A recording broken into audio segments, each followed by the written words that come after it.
because believe it or not, as an NP, I was actually at a deficit in terms of what I was making in comparison to what I was making as a nurse. You need to then really sit down and with a pen and paper and do the math. You are considered starting at year zero. When you're in the NP role, it has its own set of pain points too. You can go home with the work and the weight of that could be a lot. I kind of feel like the nursing profession is under attack. If I'm not in the room where these decisions are made, I'm passing the opportunities that I could actually make change or at least try to, then I literally have nothing to say.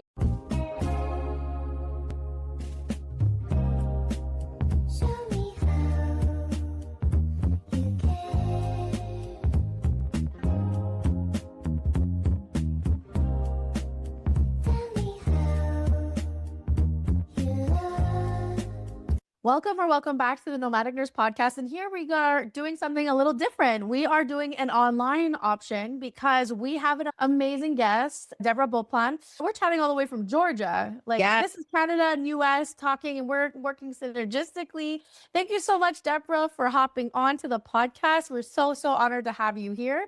Debora here is a family nurse practitioner and a psychiatric nurse practitioner, and based in the US. She also worked in New York as well, and she has a great practice going on. And we're here to try to discuss a little bit more on the nursing field. Usually we discuss a lot on faith and we discuss a lot, but we're going to combine a little bit more with that. So Debora, thank you so much for being here. We're so honored to have you. One of the things we want to chat about is tell us about yourself. Tell us about your walk in your career and what's going on. What is the journey like for you?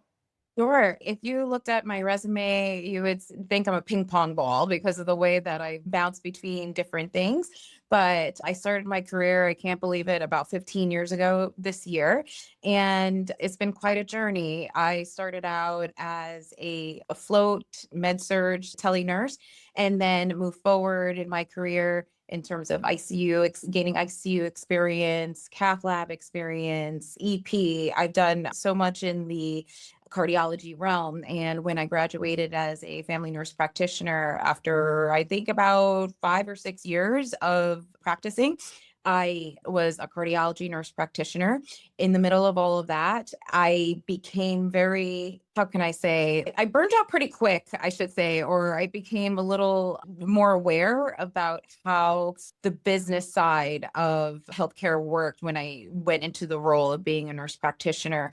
And pretty much the expectation of doing more with less, it didn't really sit right with me. And I realized if I wanted to truly gain, not like, I feel like wealth or riches is like such a dirty word, especially amongst Christians, I guess, but like it really isn't. But if I wanted something more financially sustainable, I wasn't going to get it merely by being an employee. So I started my own thing as becoming a aesthetic nurse practitioner, started my own business at that, and as well as picked up some gig work and everything, still working as a nurse.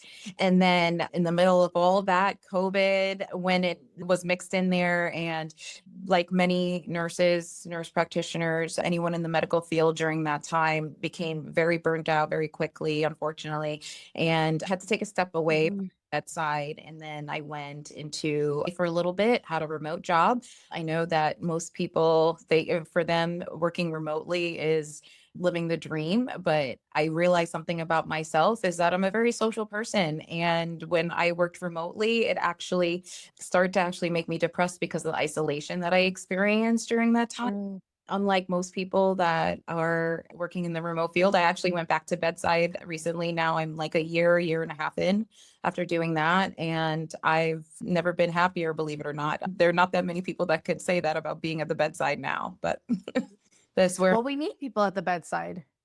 Yes. Yeah. And more so, Melanie, now more than ever. And it is harder, even from like the brief moment that I took a step back and came back to the bedside. People have become so much more sicker and so much more sick. The comorbidities, they're battling so many things at the same time, as well as everyone has some underlying mental health issue, whether anxiety, depression, everybody's going through it at the same time on top of their physiological issue that's going on. It makes it pretty hard for us, for the bedside nurses to tackle all of that. And it's not an easy feat, especially when you're new to bedside nursing. And in the meantime, we already knew, I think, like at least a good, I've been hearing about the nursing shortage ever since that I was in nursing school a good 15 Mhm. ago now. And I believe that COVID pretty much expedited the timeline with Mm. it. Just so happens, even though that I still claim New York because I'm only recent Mhm. only I don't recently blame you, girl. I only recently translated to Georgia, but now that I'm here, I look at the stats in terms of bedside nursing, and Georgia is set up to be the second worst state to have the worst nursing shortage. Really? Pretty. And when I started to dig a little deeper with that, it really put a fire in me just to create more sustainable workplaces for nurses because Mm. clearly needed.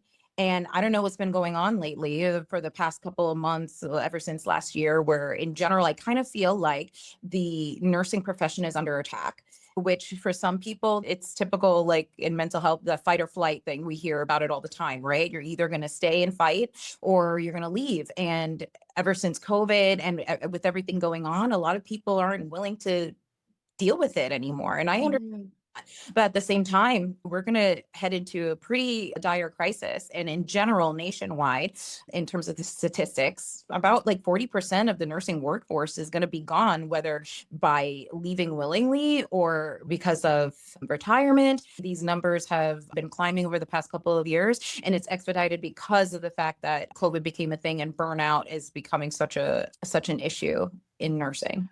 This is so interesting, and you said a whole lot there in like from A to Z, like from your career path. Because the thing is that nursing right now, first of all, I have to also say, good on you to go all the way to Georgia in one of the second worst nursing shortages in the country of US. It's like it's almost like you're walking into the fire pit, and it's not an easy decision to go into working in conditions like that. Some of us have burnt out, we have to pull out things of that nature.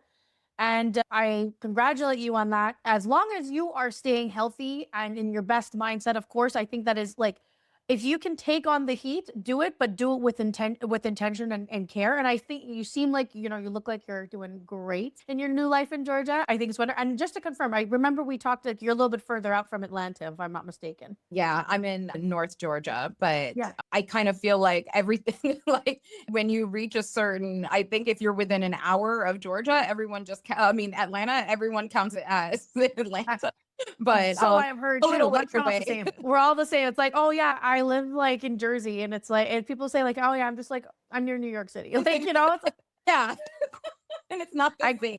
it's not the same, but it's all good. I think when it comes down to the US and Canada, we have different challenges. So I just want to touch on that really quickly because there's so many topics I want to talk to you about. When it comes down to staffing shortages, like, and actually, before I get to that, what does your day to day look like as a bedside nurse practitioner? Because you would think that a nurse practitioner is always in an office, and that's the new lifestyle that they've chosen when it comes down to taking this career, which is still a beautiful lifestyle. But when you say bedside, can you explain your day to day a little bit?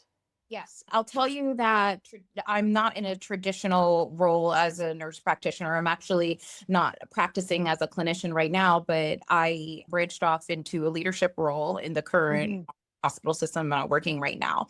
And since it's a clinical supervisor role, I'm actually able to use the clinical acumen that I acquired as a bedside nurse as well as a nurse practitioner. And I am able to help mentor newer nurses coming on Mm. our unit, as well as like it be their support, as well as still have access to patients and meet their needs in a different way from a leadership standpoint. And I'll say that I shouldn't say I've always been anti-management. That's not the case. It's just that Mhm. very rare to find people in management that were really for the people they were working for.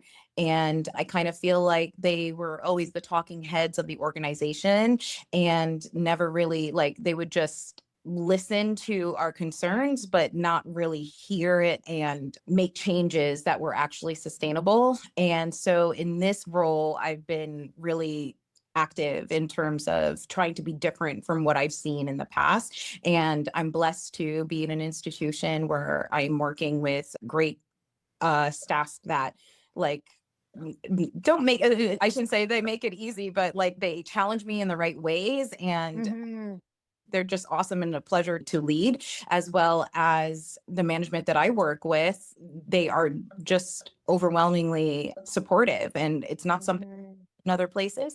So I'm very blessed to be in an institution that provides me with that so that I can personally grow, because I personally haven't, even though I have a lot of clinical experience in terms of administrative experience, it's very different. It's a different animal. Yeah. So I've been able to work in that regard, but I still have access and exposure to patients and being able to help the newer nurses in terms of navigating, certain clinical scenarios. Like I feel like I'm in a situation where it's the best of both worlds, and I'm really happy about that.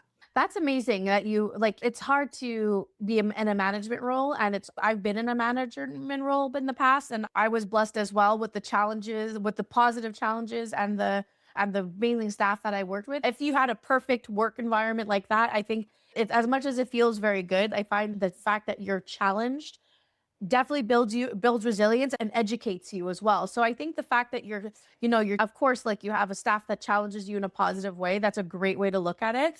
And it's very hard. Yes, you're right. It's very hard for these days to find managers that are truly with the staff rather than trying to meet like their budgets. Like I think that's something that I've heard very commonly. My management role was a little different. I was a hospital coordinator, so I didn't really get the things of like if I remained under budget, I got a bonus. I never encountered those types of things as a hospital coordinator. But as a hospital coordinator, you got to make sure that everybody is technically like happy and you're the nurse for the nurses, right? And Mhm. being an advocate as in a management role, what does being an advocate in a management role look like to you? I think always being available to listen to the pain points of who I'm working for in terms of my staff.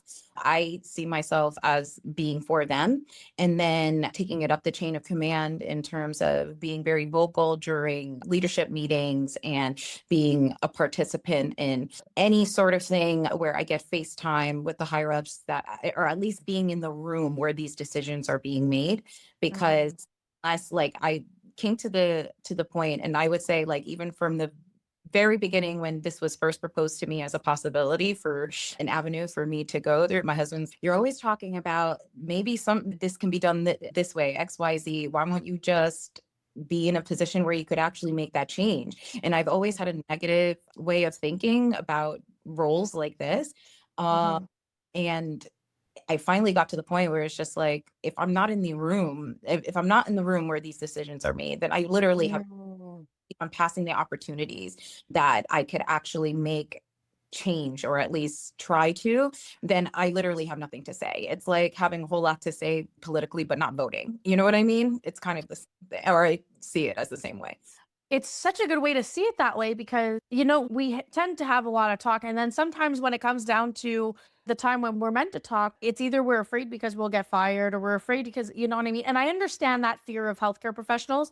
And I understand that fear and and also the frustration because, I think we've all been there in our careers. I think we've all been there where we're like talking, talking, talking. And we're like, and then we come to a realization of like, well, am I going to be the change or am I going to settle with this? Right. And I think that brings up a very good question. If you're going to settle with it, then settle with it. Don't be negative. Don't bring a negative connotation to it. Right. Make the best out of the job that you have. And Right. and sometimes it's very hard to do that. Sometimes it's very hard to do that. But then you got people and then you got people in situations like, well, I want to be a part of the change.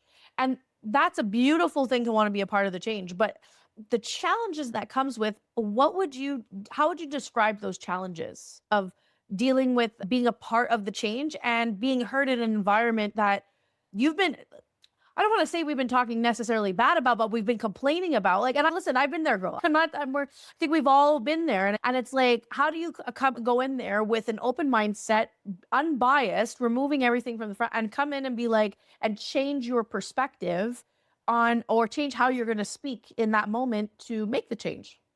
Definitely have to pretty much focus on the more professional, like it's like a switch. It just like when you're with your friends, you could have a language that's more like cutting it up, and then when you're in front of like your parents, like you don't speak the same way. Kind of the same thing where the switch has to go on in terms of like you can still professionally make known what the pain points are for your staff, and in terms of like just to make things more efficient. I think just as if you're in the right place, just as long as you state whatever you have to state professionally, that's what matters. And I know professionalism can be very subjective depending on where you are, who you are, and everything, right? But I do think that if you're able to state things concisely and with respect, I think that's all that matters. If you're in the right place, Mhm. it wouldn't be perceived as an opposing opinion being challenging, if that makes sense. Mhm.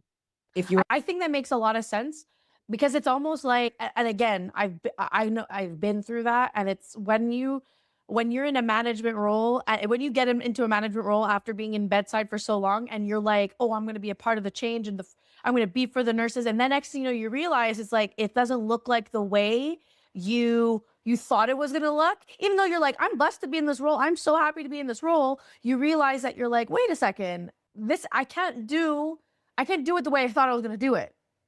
Yes, it is so, it's so true. And just being realistic to the fact that change is slow. Yeah, I realize it is slow because there's red tape. There are so many barriers, for lack of a better way of saying it. Budget being one of them, but sometimes it's not just budget. It's just like getting the permissions, that are needed. And something that may seem simple to me, it's not on the grand scale of things. It's not as simple as I think, because Right. doing something that is a unit-based change can trickle into a hospital-wide scenario, which I may think, oh, but this is a good thing, but it changes things for everybody else. And it might not necessarily work everywhere. I am learning a lot, and I enjoy the fact that I'm learning. I think that's one of the things that gravitated me towards a career in the medical field at all, because of the Yeah. fact change all the time, and it will constantly keep me interested because I'm the type of person that loves learning. So I love the fact that in nursing, it can still provide me the challenges that I need in order to be interested, in order to stay. So I love how we were kind of transitioning into this topic of like the transitions and like the diversifying of the profession.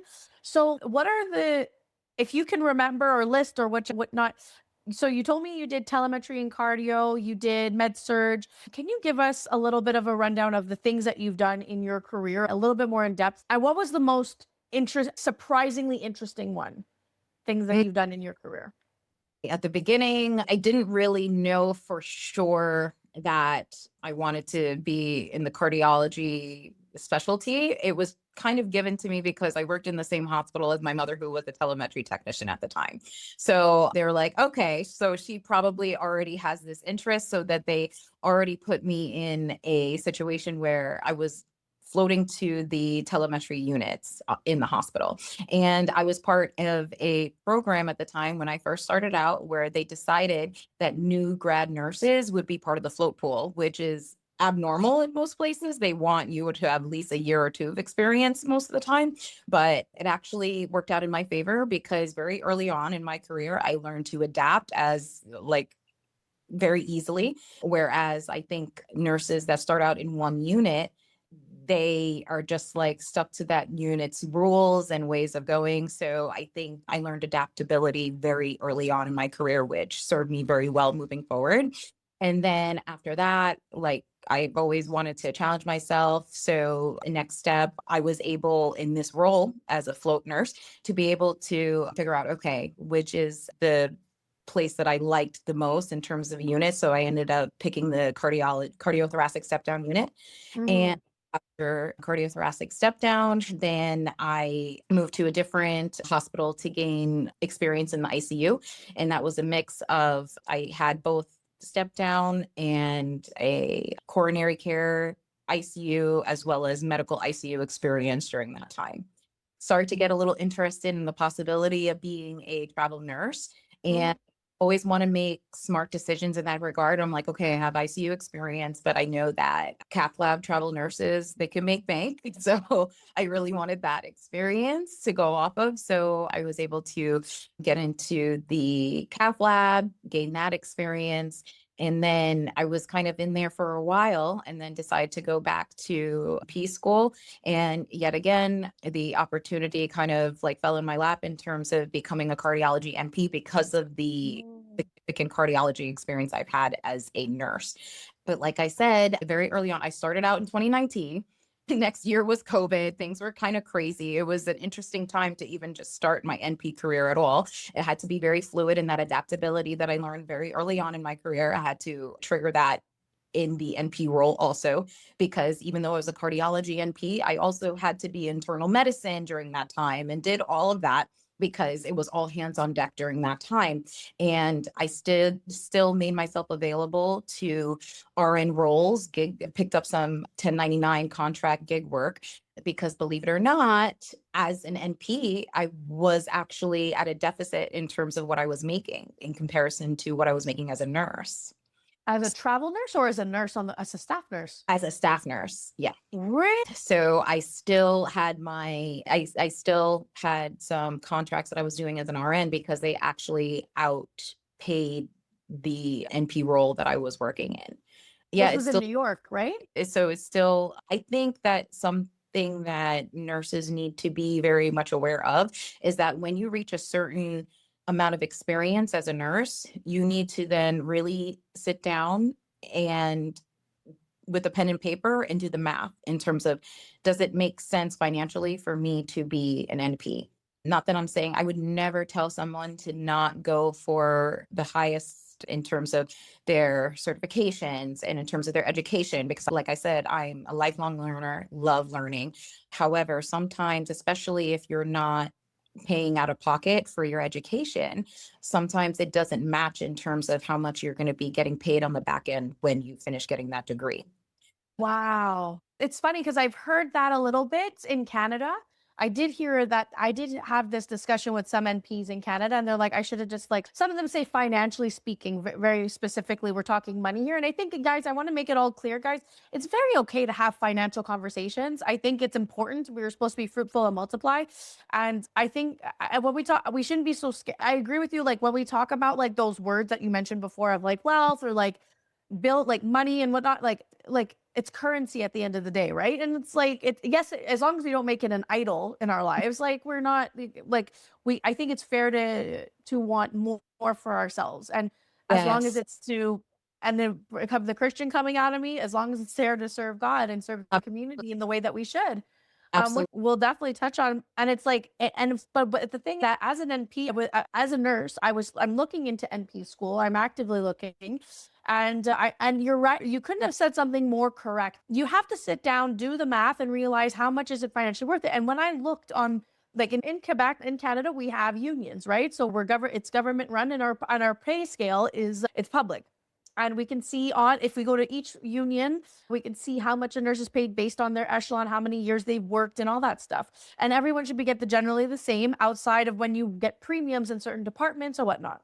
Now, here's the catch with all of this. When I looked up the pay, first of all, in everything in North America, I should say specifically, mainly like US and Canada, I should say, anything can get paid more than a Quebec. Like that's hands down. Like Quebec does not pay very much for nurses. We're matching France, and France is even worse out there.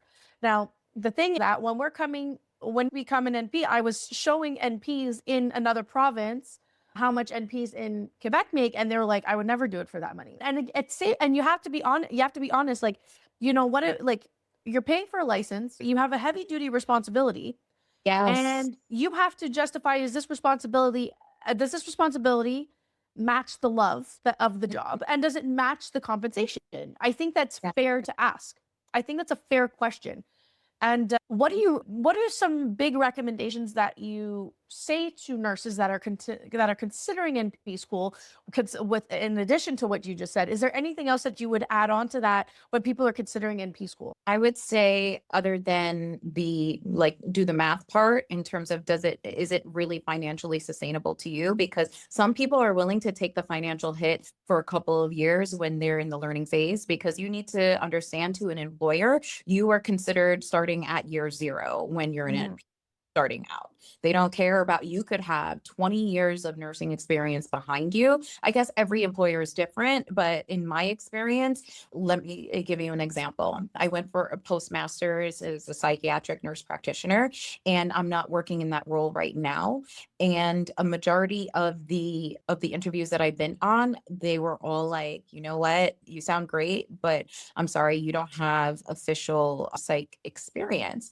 And it's Ah, just, but which is like wild to me, because I'm like, if you think about it, not only have I had multiple years of experience of having patients that are undergoing detox, alcohol withdrawal, opiate withdrawal, and all of that, which is still under the umbrella of mental health, but like almost all of my patients that come in, they're on some sort of medication that is under the psychiatric mental health umbrella.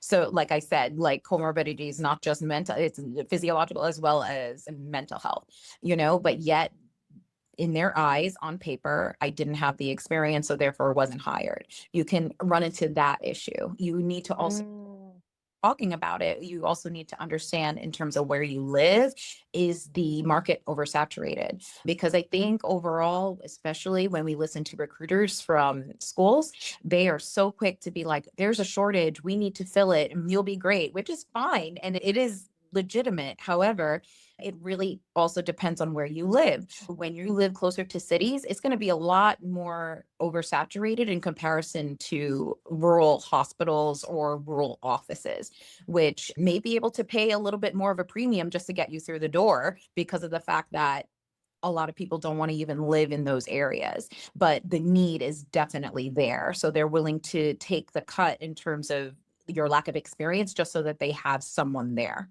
provide access to healthcare for their communities. So you need to be very much aware in terms of what are the statistics in your location. You need to take into consideration monetary, like the money situation in terms of not only school, but how much you're going to make outside when you first graduate and have your first job. And mhm, also, I think something that you need to take into consideration also is that you need to know, where exactly do I want to practice? Something that, if I were to do it all over again, I probably would have been in a adult, like acute care. mhm, Wasn't a necessarily a requirement at the time when I graduated from NP school. Family nurse, like when I worked as a family nurse practitioner, I actually worked in the hospital. But more and more hospitals, more and more medical centers are requiring that if you are working in the hospital setting, you have to have your acute care nurse practitioner license. So if you know that you are comfortable working in the hospital environment and that's where you want to stay, then make sure that you went to school for the appropriate type of certification. Because then don't go for family nurse practitioner where they're teaching you how to thrive in the primary care environment when that's not, mhm. because then that's shooting yourself in the foot at the end of the day and putting you in a legal bind. Because God forbid if something happens, and if you're in an institution that hires you, even if you're in a place that hires family nurse practitioners, just be mindful that you could still be in a legal bind, God forbid if anything happens. And if you're, taking the stand and they're like, oh, but aren't you a family nurse practitioner? Don't they primarily work in the primary care setting? Do you really know how to treat XYZ in Oh, the setting? You have to be mindful of that. And again, sometimes educational institutions just paint a picture for you because they want to get you through the door and they want to fill those seats and get your money. I'm not trying to make them sound as predatory, but it's the there's a truth, form of it. Yeah, so at the end of the day, you're going to be the one stuck with the debt that you accumulated, yeah. so that is definitely something to consider as well. Like, where exactly do you want to work with, what patient population do you want to work with, and make sure that the certification you're going for lines up with that. It's funny because I was looking at another university in Nashville, and I was interested in the emergency nurse practitioner, but then I realized I'm like, but that is what I will be doing. That is it. And it's like, and I hadn't, and listen, I love ER. Like I still work in the ER as a travel nurse and I love it. But I had to ask the question of like, can I do this? Like, can my Mm, body do this forever? And you have to be very mindful of that. And somebody put, like, definitely put that question forth for me, be like, just consider, like, you can't do anything outside of emergency. You can yeah, do acute care and all those things, but it's like, is that something that you want? Do you want that lifestyle? Do you want, because like you can go back to, would you go all the way back to NP school again, just so you can get the family, just so you can get the, right. All so these it's, postmaster certifications. And I'm so happy that you mentioned that, Melanie, because something to consider as well is that it's not only the location in terms of like outpatient versus inpatient, it's the patient population that you're working with. And also another thing that I would say is that I think a lot of people want to go to be a nurse practitioner because they want to run away from something that the bedside like caused them, a pain point that the bedside caused them. And just know that in the NP role, it has its own set of pain points too. Not void of that whatsoever. It's just different. And yeah, why bedside nursing causes more physical load and physical anguish, I think in the NP role, I experienced it more on the in the mental aspect, because now you're the one prescribing. As a nurse, that liability, it's to an extent, but when you are the provider, that's a whole other level, and a whole other level of liability. And the weight of that could be a lot. And there needs to be a reality set in place when it comes to that. And absolutely. ready for it. And as a bedside nurse, you can clock in, clock out. And if you decide to take up whatever happened during that shift with you, that's your own prerogative. And that may be the way that you process things. However, you literally, as a nurse practitioner, especially when you're in the primary care setting and even sometimes in the acute care setting, you can go home with the work because there's just so much that needs to be done in terms of documentation and everything. And you want to do it because you don't want to get sued, God forbid. You take that home with you, and it's just like a never ending thing. And what if you decide to take a role that takes call, then where you had your 3 days a week, 12-hour shifts, and then you're good. And if you want to pick up, you can. That might not necessarily be the case in your NP role. I was in an NP role for a long time that had 5 days a week, 8-hour shifts. That was a huge transition for me, and it didn't really do well. It didn't really fit my lifestyle, to be honest with you, because I always felt that I lived at work. And also going from an hourly to a salary position, being able to, as nurses, we are not Mm, to negotiate. And if you don't know what you're doing, you can end up making way less than what you deserve, just simply because you didn't know how to negotiate properly. And sometimes negotiations isn't necessarily about money. It's about time off. It's about the perks in terms of your benefits, in terms of, oh, I'll be able to go in this conference and you cover it and things like that. There's so many things, and unfortunately, that we're not taught. And when you end up in the APP role, mm. Wow, no, you want to know what we need to hear the reality check of NP world. We have to hear it because we're always thinking like, oh, I'm going to go travel nursing, we'll save enough for NP, and then I'm going to do this. And listen, it's not to shun people away from it. It's just you have to be aware of the realities that you're walking into. And I think right? that depicts an amazing reality of being an NP, especially in the US. I think this is like super, super important because in Canada, like, yes, the liability is very high, but we don't have like our judicial system doesn't run like y'all. Like we don't sue like that easily compared to in the US. It's honestly, these are such a, but again, it doesn't change the fact how we need to be accountable for the responsibility that's coming on our heads. Yes, being an NP is a wonderful, wonderful thing. And it's inspiring to be an NP. It's inspiring to see people, see my friends become NPs or be NPs. It's so inspiring. However, we have to be realistic about the load and if one person can handle it. And it's okay to ask yourself that question. And if you can, you can. If you can't, there's no shame in the game, y'all. Like, we don't need to feel like we don't need, in order for us to be an NP, we're better than nurses. No, they're all diverse roles that are very necessary in our fields. Like we need bedside nurses, we need nurse clinicians, we need nurses inside of clinics, we need community, we need NPs, we need all these types of NPs. Like you any nurse, that's the beauty of diversifying it. That's the Yeah. beauty of diversifying your profession. And it's just see the opportunities rather than see it as a hierarchy. Yes. Know which opportunity is meant for you. Absolutely, 100%. And in terms of what you're asking me, in terms of what has been like the most interesting role and surprising role to me was when I'll tell you, being a nurse practitioner opened the door for me to be an entrepreneur and to Mm. work aesthetics industry. And in New York at the time, I've already reached 3,600 hours of clinical experience. So in the state of New York, after 3,600 hours with working with a collaborative physician, then you are considered an independent provider. So I Mhm. was able to explore entrepreneurship because of that. And I work in the aesthetics industry for a good couple of years, and it's been it was a great experience at that time for me, excuse me, and surprising too, because I would have to say sometimes when you tell people, oh, you did aesthetics or that's the business that you do, they don't really take it seriously, and they think Mhm.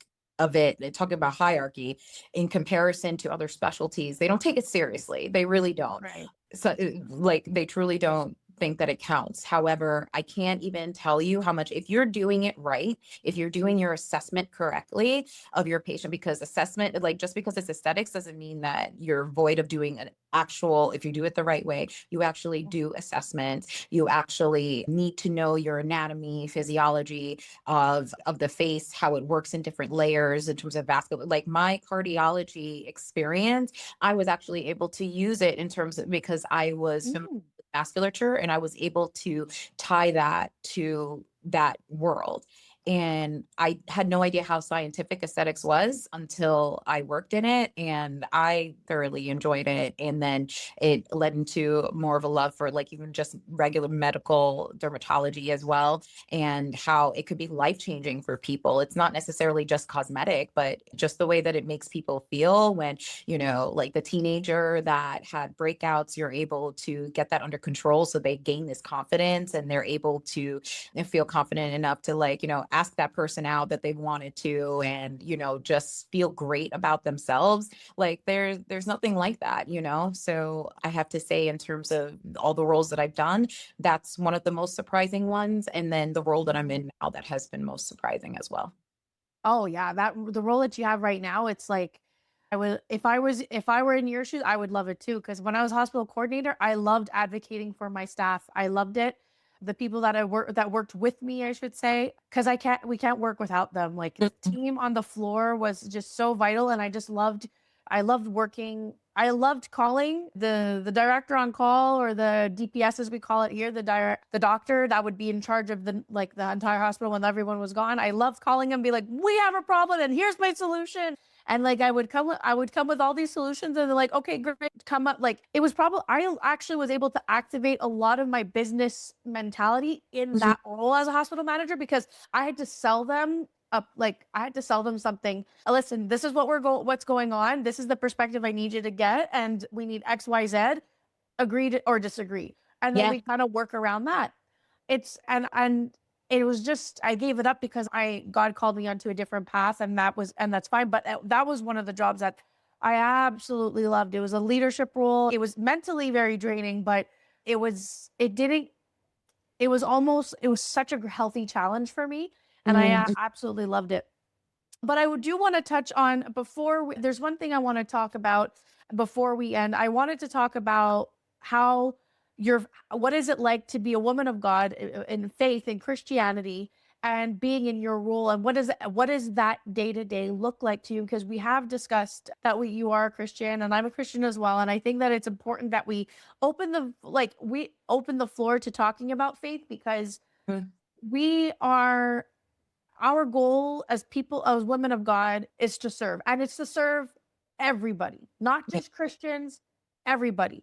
We Yes. have to help be a part. We serve Jehovah Rapha. We serve a healer, a mighty healer. And we are a part of that. And God works through us. I'm a big believer in that. So what does that What does your day to day look like for you when it comes down to when it comes down to your faith? I have to say, first of all, like I wouldn't have been in this role if it weren't for God and my belief in God. I believe there are not that many roles out there, not that many careers that allot you the ability to serve in Christ's capacity, but you're able to do it like even without opening the word or anything. You just do. Just the root of nursing, there's such a spiritual component to it. I truly, truly believe that. You see people come in from all walks of life. You see people that come in that aren't nice to you. You are exercising the beatitudes that are in the Bible. You are exercising like all the things, all the ways that we're supposed to be treating people as Christians. It challenges you. Like I am not able to step foot in there without praying and giving that whole shift to God. I am not able to go through my shift without being Christ conscious. I think that's like the best, that's my blueprint in terms of how I move and work as a person, but it's especially in this role because, for example, you like a lot of the time when you're in the hospital, you're not seeing people in their best state. They're not in their best state of mind. They're frustrated, they're upset. And then you know what? You're going to be praying and helping those that despitefully use you, abuse you, and everything. You're like that. That is how it is to be a Christian. And you are definitely going to do it in the nursing role. And I think also like there are not that many careers. Sometimes you're even discouraged from like sharing your faith and everything. And obviously this depends on like the policies of certain hospitals and certain settings. But I'm blessed to, I think because of the location that I'm in now, it just being in the South, it's very much rooted in the culture in the South, where a majority of people, whether they are in church or not, they have some concept of it. It's not very foreign to them. And some patients even ask, hey, like they integrate God in their conversation. They ask for prayer. And Oh, it's a beautiful thing to be able to do that in your work. And it's not all the time. And it's not every job that will allow that. So I think if it weren't for nursing, I wouldn't be able to walk in that ministry and truly believe that nursing is a ministry. To me, it is. And I think as a Christian, if you're doing it right, you, you need God in order to do this job. If not, you can definitely like burnout happened to me even as a Christian. Never mind, I can understand how if somebody has no faith in anything, I don't know how they're able to do this job without God. I don't know how, because the way that nursing, it challenges you at every aspect, physically, emotionally, spiritually. Like you need God in order to go through all of that. You need God when you have that patient that looks at you, and even though you're cleaning them up and they're not able to do for themselves, they look at you and say that the only reason why, like they look at the color of your skin, and the only reason why that the only thing that you're good for is for sexual exploits, and that's it. Like yeah. you need God when you're getting like unbeknownst to that patient, but because they are withdrawing from addictions, they're being verbally aggressive, physically aggressive. You need God for protection. You need God for being able to have the right attitude in certain things. You need God when dealing with even certain people that you may be working side by side with. And sometimes, you know what, things get tough. And it's not like we all are working with believers. And sometimes when you're working with this fellow believer, at the end of the day, we're human beings, right? For crying out loud, Peter was a disciple, but still denied Christ 3 times. Like Yes, ma'am. you're living in an imperfect world, and we are imperfect people, regardless of what we believe or not. And in order to navigate those situations, we need God. I do believe that nursing has been a blessing in my life. My faith is what has carried me through, and I believe my faith is what has got me through the really tough times when it comes to patients. It's got me through the tough times when it's come through even overcoming burnout and my personal mental health challenges. It's everything to me. It's great because it's almost like in your profession, God has worked miracles in you or through you towards yourself or towards others. And it's like, it's something that we have to understand as nurses. Like, first of all, the base of everything, it was founded on Florence Nightingale. Now, we all get sick of hearing Florence Nightingale in nursing school. It's like, we're all over it. But one thing that brought me back to understanding nursing and where it began is understanding who Florence Nightingale was. And she was a woman of God. It Mhm. was a calling to God. It's actually my women's Bible back there, right there. It's in there, and I was surprised when I was looking through my women's Bible, saying like, oh, they talk about women, all these types of women in the world that have passed on or are still alive, and they were talking about, and they give honor to those women who have listened to God's calling on them. And Florence Nightingale was in that Bible. And I was shocked to see that because I didn't realize we learned about it, but I didn't realize it was a call. It was God's calling on her life. And Right. then once we understand that this is like, there is, yes, it is a job. Listen, just because we're here talking about a calling does not mean that the cost of it, the compensation of it, requires to be less because you're manipulating our hearts on it. Yeah. I'm going to make that very, very clear, y'all. It can be a calling. It isn't, but you're not a martyr to it. Right. You're not a martyr to it, but but there's a certain personality that needs to be a nurse, and that is not normal and natural. But when it comes down to healthcare, like healthcare in Quebec, we have a secularism ministry here. We don't have, we're at one point, our premier, our equivalent to the governor, he just stepped down, and he will be, but at that time we were chatting a couple of weeks ago, he was not in, we were in midst of a whole mess. Now it's on standby until further notice, until things can settle. But basically, one of the things is that they were removing faith, any Mhm. type of faith from government workplaces, and the government workplaces in Quebec are hospitals included. Now, the thing is that, like, the nuns founded like the hospitals in Quebec. Like, we're mainly a Catholic based region here in Quebec, but it's still, Jesus was still rooted in everything, right? And it's just, I find that we have to remember, like, we have lost sense of our faith. But excuse me, I've noticed a radical shift in a younger generation where they feel like they need God. It's almost like as a millennial, we stepped away because of numerous reasons. But I feel like Gen Z is coming in and they're seeking God, and it's influencing the millennials and their generations above. It's really their influence and how they've learned to love Christ. Like, it's Christianity in particular that I've noticed.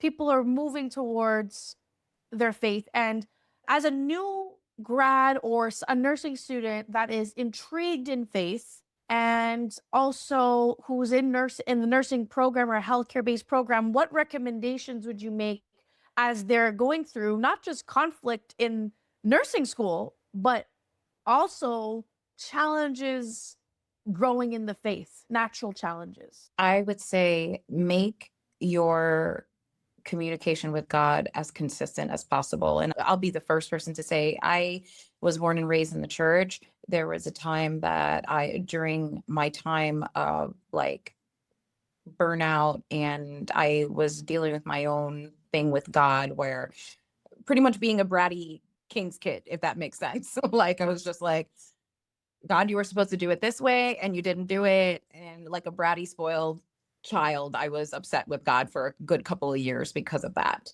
But I will say that being consistent and going back to your first love, even as a child, because I do think that a lot of parents they raise their children in the church. Don't fall away from that. And even in the Bible, it says that that truth is not going to depart from you. And it's 100% true, because Mm.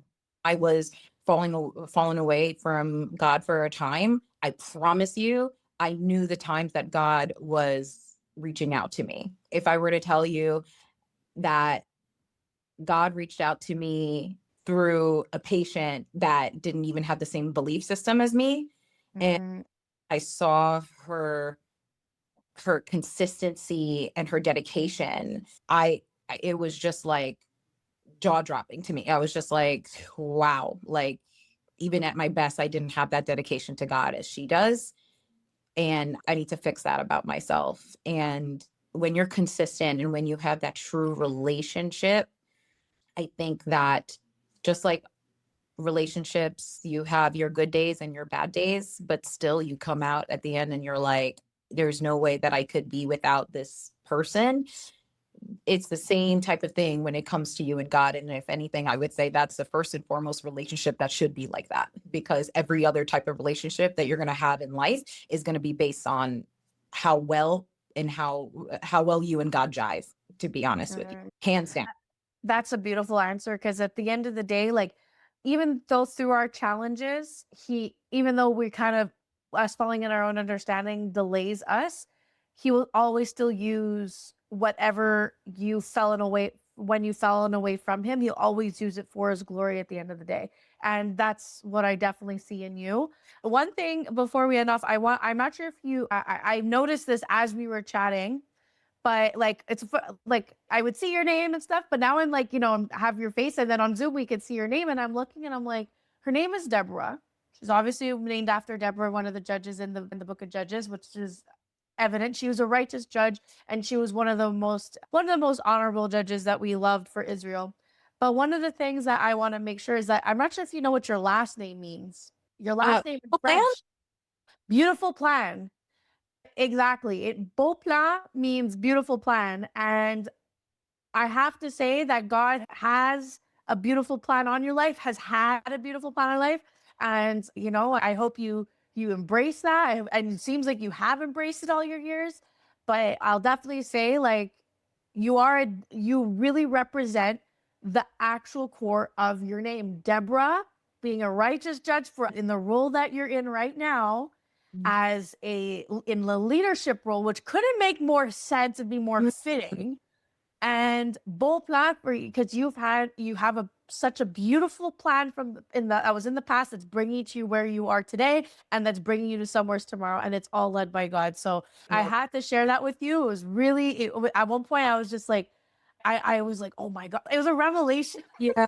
Oh, I love that. Thank you so much for sharing that. Like, I always knew that, but to pair the two together, like, that's very impactful. Thank you so much. That was a blessing to me. Oh, I'm so happy. Honestly, Deborah, I think we could talk for a lot longer than this. I need to make a plan to go out to Georgia. I definitely Yeah. need to come out and visit. I would love to. I'm so inspired by your work and the beautiful plans that God has had for you and has for you. I also want to let people know, where can they find you? Where, like, do you have socials? Do you have a website? Do you have list anything of where people can find you so that they can connect with you?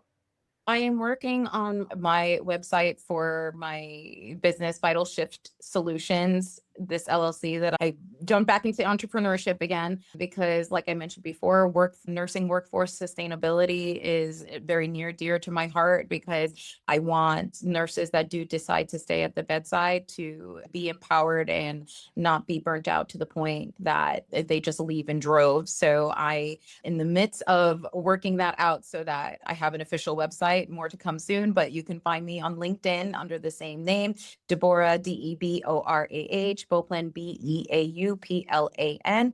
And you can follow me, connect with me. We'll love to speak with you. Amazing. Thank you so much, Debora, for being here. We love the Nomadic Nurse podcast, is honored to have you, and we'll love to have you back. And hopefully we'll be in person. Yes. And I'm looking forward to hearing about all your plans. So guys, make sure you like, comment, subscribe, share this with a friend, family member, anybody who's interested in hearing about what we all talked about. We spoke about NP school. We spoke about the nursing profession. We spoke about faith. We spoke about a lot. So guys, make sure to like, comment, and subscribe, and see you next time. Bye. Yeah. Bye.